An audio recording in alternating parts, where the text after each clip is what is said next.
So you want to do fasting for fear-related disorders. I'm talking about anxiety, panic attacks, PTSD, post-traumatic stress disorder, and phobias. Now, fear is an emotion that helps you survive. But what happens when our body becomes in a chronic state of fear, and how does that influence our bodies?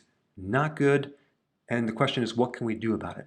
Well, one of the most powerful things you can do is you can do fasting. There are many, many things that fasting can do for the brain, for your immune system, for your cognitive function, and for your mood. Now, when I say mood, I'm talking about elevating your mood from a chronic state of anxiety or fear to a much higher state. And now there's several mechanisms behind why this works, but fasting is also a survival mechanism that helps you survive in times of danger. So it tends to counter this fear emotion, especially supporting your adrenal glands.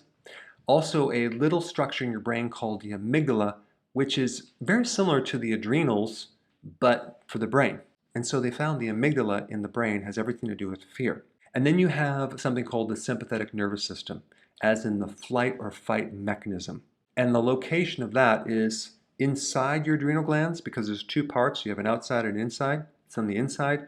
And also in all of the mid-back nerves, you have the sympathetic nervous system. So there's studies that show that fasting helps your adrenal glands, your sympathetic nervous system, which is part of the autonomic nervous system, and also it can help your amygdala. So if you're stuck in this fear band, whether it's a low-level fear or a high-level fear like in panic attacks or whatever, you can do fasting to pull yourself out. So fasting will improve your mood. It improves GABA, which is a neurotransmitter that makes you calm.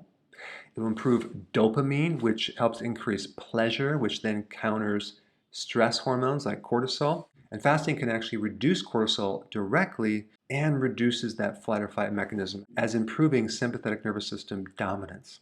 And so if you're new to my channel and you really want to start out doing something very, very easy, just start doing intermittent fasting even without changing your diet, okay, as a step one.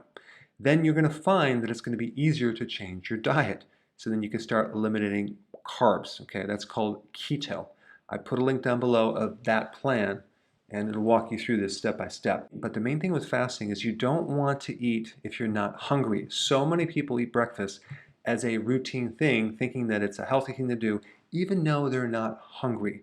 If you're not hungry, don't eat, especially in the morning. Instead, do 2 meals a day, one at lunch, one at dinner. Make sure you don't have anything between those meals.